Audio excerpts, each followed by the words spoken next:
पैसे किसको चाहिए, आप एफर्ट्स किसको कम करने हैं। आप पहली कंपनी है तो ये गलतियां तो कभी मत कर देना, वरना जॉब जा सकती है। आपके लिए ही वीडियो बनाया हुआ है, सर आया हो ना इस कंपनी में, तो गलती से भी ये गलतियां तो कर मत देना। पैसे हमेशा सोचते रहते हो ना, पैसे पैसे पैसे पैसे, लो पैसे मिल गए, अब उसके बाद ये गलतियां कर दी तो पैसे चले भी जाएंगे। फ्रेशर हो और पहली कंपनी ज्वाइन कर लिया हो तो कॉन्ग्रेचुलेशंस, बहुत बहुत बधाई। लेकिन एक्साइटमेंट में वो गलतियां मत कर देना जो एज अ फ्रेशर 90% लोग कर देते हैं, जिसकी वजह से उनको इतना बड़ा लॉस झेलना पड़ता है, जो उनको प्रमोशंस आगे आने वाली जो टाइमलाइन है वो सब बिगाड़ देता है, और उसकी वजह से उनकी इमेज पे और बहुत सारी रेपुटेशन उनकी सब गड़बड़ हो जाती है। तो गलतियां मत करना। ये वीडियो आपके लिए है, ये वीडियो हर उस फ्रेशर के लिए है जो पहली कंपनी ज्वाइन कर रहा है फर्स्ट ईयर। मैं एक फ्रेशर के तरीके से काम करेगा और अलग अलग अपने आप को एक्सपेक्ट करता है कि मैं इस कंपनी का आने वाला CEO बन जाऊंगा या फिर मैं बहुत बड़ा बन जाऊंगा। लेकिन लास्ट में होता क्या है, एक नॉर्मल सा इंसान बन के रह जाता है, जहाँ पे उसकी इमेज और हर एक चीज़ एक तरीके से गिर जाती है।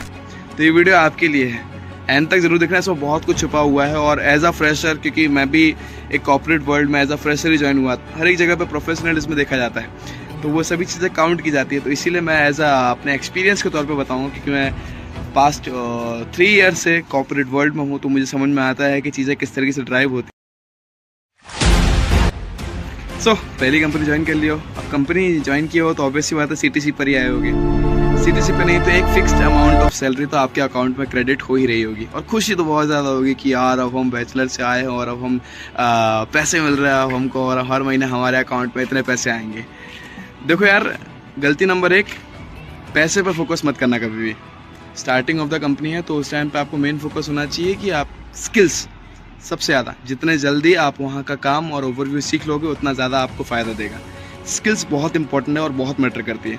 कई बार हम गलती क्या करते हैं कि हम ना स्किल्स की जगह पे हम अपने पैसों पर फोकस करते हैं कि यार बस पैसे आ रहे हैं हमारे अकाउंट में, बस पैसे आने चाहिए, बाकी दुनिया से कोई मतलब नहीं है, स्किल्स से कोई लेना देना नहीं, भाड़ में जाए, हम क्यों सीखें ये सब चीज़ें।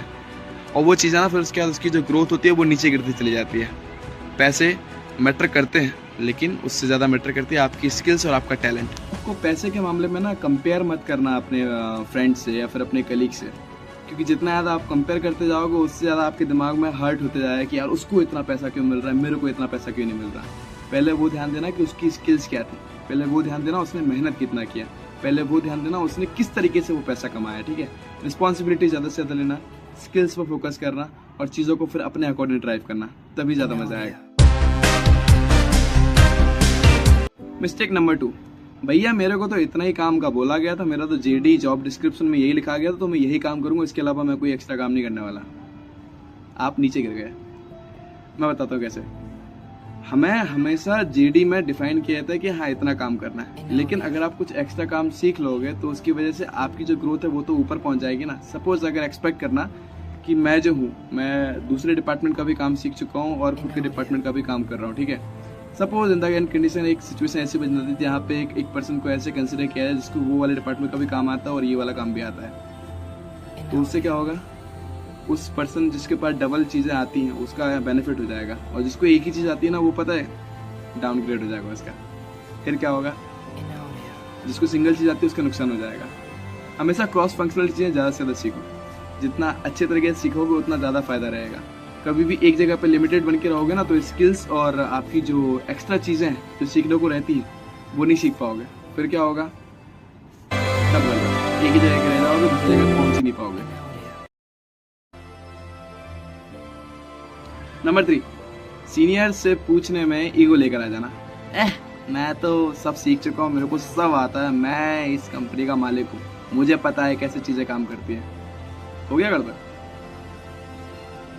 देखो यार, सीनियर से सीखने में कोई हर्ज नहीं है, कभी भी चीज़ों को ईगो मत लेकर आओ। कहते हैं ना हमेशा ईगो ही हमारे चीज़ों को गिराने में सबसे ज़्यादा मददगार होता है। ईगो जितना ज़्यादा बिगड़ेगा ना उतनी ज़्यादा आपकी इमेज बिगड़ती चली जाएगी।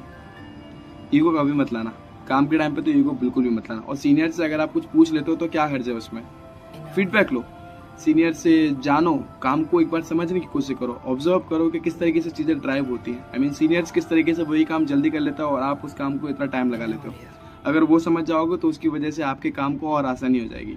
एक बार गलती होती, दूसरी बार गलती हो, कोई बात नहीं, सीनियर से फीडबैक लो कि कहाँ गलती हो रही है, आप कहाँ मिस्टेक कर रहे हो। सीनियर्स पॉलिटिक्स खेलेंगे, डजन क्या, उनको उनका काम करने दो। फिर उसके बाद जैसे ही आप सीख गए तो फिर आपकी भी पॉलिटिक्स खेलने की, और फिर उसके बाद आप उनको समझ जाओ, ठीक है, मिस्टेक मत करना। नंबर 4, ऑफिस में ब्लेम गेम खेलना या फिर कंप्लेंट्स करना। देखो यार, ऑफिस में ना पॉलिटिक्स हद लेवल पर होती है, हद से ज़्यादा लेवल पे, चाहे कॉर्पोरेट की बात कर लो, गवर्नमेंट की बात कर लो, हर जगह की बात कर लो, हर जगह पे ना आपको पॉलिटिक्स और कंप्लेंट्स देखने को मिल जाएंगी। अब डिपेंड ये करता है कि आप उस समय पे जहाँ पे पॉलिटिक्स खेलना चाहते हो या फिर सॉल्यूशन साइड पे रहना चाहते हो। कई बार क्या होता है ना, हम हमेशा ना पॉलिटिक्स की साइड पे खेलना चाहते हैं। क्या लगता है कि यार एक काम करते हैं, पॉलिटिक्स खेलते तो दूसरे ब्लेम डाल देंगे, उसका काम हो जाएगा। ये जो ग्रुप है ना 4 लोगों का, वो 4 लोगों में से ना उस पर्सन तक वो बात पहुंच ही जाएगी जिसने आपके ऊपर ब्लेम डाला होगा, ठीक है। और फिर उसके बाद क्या होगा, एक दिन उसकी भी बारी आएगी, फिर वो आपके ऊपर ब्लेम डाल देगा एक तरीके से, और फिर क्या होगा, आपकी इमेज की भी तो वाट लगेगी ना। एक चीज़ हमेशा सीखने की कोशिश करो, कभी भी ना ब्लेम साइड या कंप्लेन साइड पे कभी मत रहना, सॉल्यूशन साइड पे रहना। सॉल्यूशन साइड पे रहोगे तो आपकी इमेज अलग तरीके से बनेगी, भले चाहे थोड़ा टाइम लगेगा, लेकिन सॉल्यूशन से ना आपकी भी लर्निंग होगी और साथ ही साथ आपकी ग्रोथ भी होगी। क्योंकि उन 4 लोगों को ये भी तो दिखेगा कि हाँ भाई ये सॉल्यूशंस देता है, इसके पास जाके कंप्लेंट्स देखने को नहीं मिलेगी मुझे, इसके पास जाके मुझे सॉल्यूशंस मिलेंगे, और वो कंपनी के लिए भी फायदा देगा। नंबर 5, हमेशा पॉलिटिक्स से बचना। देखो मैं एक चीज़ सिखाने की कोशिश करता हूँ, मैं पिछले 4 सालों से देख रहा हूँ, 3 सालों से देख रहा हूँ अपनी कंपनी में कि हर जगह पे ये सिस्टम है। मतलब मेरे सीनियर्स जितने भी छोड़ के गए यहाँ से, उनसे भी मेरी बात हुई, उन्होंने भी यही कहा कि पॉलिटिक्स एक अलग लेवल पे काम करती है। आपको पता भी नहीं चलेगा कब आपके पास उड़ता हुआ तीर आ जाएगा और कब आप उस चीज़ में फंस जाओगे। जितने टाइम आप उस जगह पर हो, उस जगह पे उन लोगों को ऑब्जर्व करना चालू करो कि वो पॉलिटिक्स किस तरीके से खेल रहे हैं। लोगों से कनेक्शन इस तरीके से बना के रखो कि पॉलिटिक्स के अंदर आप ना फंस जाओ बस। अगर सीनियर्स आपको फंसा रहे हैं तो उसके बाद आप उनके भी सीनियर्स को पकड़ो कि सर देखिए ये वाला काम है और इस तरीके से मुझे फंसाया जा रहा है। और अगर उस चीज़ में आप इन्वॉल्व हो गए हो तो कोई बात नहीं, वहाँ से निकलना कैसे है उस चीज़ के लिए जिस पर्सन के पास पॉलिटिकल पावर्स है उनकी हेल्प लो, क्योंकि उनके पास सॉल्यूशंस हर चीज़ का मिलता है। और पॉलिटिक्स लेवल पर तो अलग लेवल पर रहता है, ठीक है। तो पॉलिटिक्स के चक्कर में कभी मत फंसना, और अगर फंस रहे हो तो उससे जल्दी से जल्दी निकलना, और फिर उसके बाद लास्ट में जाकर उस पर्सन की बैंड इस तरीके से बजाना ना, क्योंकि आप फ्रेशर, लेकिन अपनी इमेज और साथ ही साथ अपने बिहेवियर को पॉजिटिव साइड पर रख कर ही खेलना। अरे यार मेरे को तो ये कम पैसे मिलते हैं, मैं पैसे कैसे बढ़ाऊंगा अपनी, यार मेरी तो ग्रोथ ही कुछ नहीं है। एक तरीके से एक सिंपल सी चीज़ बताता हूँ, 9 से 5 आपका ऑफिस वाला काम, जहाँ पे आप रेगुलरली वही काम करोगे जो आपको सीखने को मिलेगा स्टार्टिंग के 3 महीने में या 4 महीने में, ठीक है, सिखा दिया जाएगा। अब मैं एक चीज़ बताता हूँ, 9 से 5 के बाद 5 बजे के बाद आप अपनी स्किल्स में कितना एनहेंसमेंट करने के लिए क्या क्या चीज़ें कर रहे हो, ये डिपेंड करता है आपके ऊपर। पैसे किसको चाहिए, आप। एफर्ट्स किसको कम करने हैं, आपको। ज़िंदगी किसकी बेहतर होनी है, आपकी। तो कैसे करोगे, उसके लिए एक्स्ट्रा स्किल्स सीखना। एक्स्ट्रा स्किल्स कैसे सीखोगे, शाम के 5 बजे के बाद एक्स्ट्रा एफर्ट्स डाल के अपने ऊपर मेहनत करना, क्योंकि अगर वो मेहनत करोगे तो उसके बाद उस कंपनी में आपको कोई बात नहीं, अगर वो पैकेज नहीं दे रही है डजंट केयर, पैकेज नहीं बढ़ा रही है डजंट केयर। दूसरी कंपनी तो है, आपने जो स्किल्स सीखी हैं उसकी वजह से आप दूसरी जगह पे तो स्किप कर सकते हो ना। दूसरी जगह पे गए तो कितना देगी वो, जितना आप उस जगह पर हो। सपोज आज हम एक्सपेक्ट करते हैं आज आप 4.5 पे हो, दूसरी कंपनी कितना देगी आपको, 6.5। वहाँ पे आपने और स्किल एनहेंस किया, उसके बाद आप कितने पहुँच गए, 10 साल, 10, 12, 15। जंपिंग जैक खेलते रहोगे ना, पैसे ऐसे ही बढ़ते हैं। हमेशा मेहनत के साथ करना, अपने ऊपर फोकस करना। दुनिया जो है ना ये आपको सीखने नहीं देगी, दुनिया आपको एक ओवर टाइम कर दे वगैरह वगैरह। Accept it, but never accept the lost for yourself. हमेशा अपनी मेहनत पर विश्वास रखना, शाम के 5 बजे के बाद अपनी मेहनत एक्स्ट्रा करना, क्योंकि वो मेहनत तुमको फ्यूचरिस्टिक टाइम में तुमको इतने आगे लेके चली जाएगी जितना तुम सोच भी नहीं सकते, ठीक है। उम्मीद करता हूँ ये सारी की सारी गलतियाँ ना करोगे, और अगर कर रहे हो तो सीख जाओ, नए टाइम पे हो तो सीख जाओ, क्योंकि ये गलतियाँ ना बहुत ज़्यादा इम्पैक्ट करेंगी आपके प्रोफेशनल वर्ल्ड को। और हाँ, इंपॉर्टेंट चीज़ ये है कि जो भी चीज़ें कर रहे हो प्लीज़ क्लियरली मेंशन करते रहो, साथ ही अपने पास डॉक्यूमेंटेशन में उसको नोट्स बनाते रहो कि आपने क्या काम किया है, क्या सीखा है, क्योंकि वो सीखने पर ही ना आपको याद रहेगा कि हाँ इस तरीके से चीज़ें काम करती है। क्योंकि एट लास्ट आपको जब दूसरी कंपनी में इंटरव्यू देना होगा तो उस टाइम पे आप उस कंपनी को बताओगे भी तो सही कि हाँ मैंने ये काम इस तरीके से किया था, ठीक है। वो एक क्विक लर्निंग में आता है। एंड दूसरों से कभी कंपेयर मत करना, दूसरों की लाइफ बहुत अलग होती है, आपकी लाइफ अलग होती है। ऊपर वाला अगर आपको मौके नहीं दे रहा है तो कुछ टाइम बाद बना कर देगा मौके, लेकिन आपके पास मौके ज़रूर बनेंगे, आपकी ग्रोथ ज़रूर होगी, आपके पास अच्छे चांस ज़रूर मिलेंगे। बस सब्र का इंतज़ार करना, पेशेंस रखना हमेशा अपने साथ। दूसरे किस तरीके से कुछ भी करते रहें, डजंट केयर, दुनिया की मत सुनना कभी भी, खुद पे विश्वास रखना।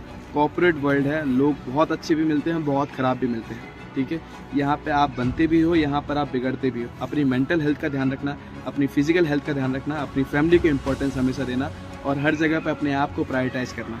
क्योंकि पैसे आते हैं, समझता हूँ, लेकिन खुद की इम्पोर्टेंस भी बहुत ज़्यादा होती है हर एक जगह पर, ठीक है।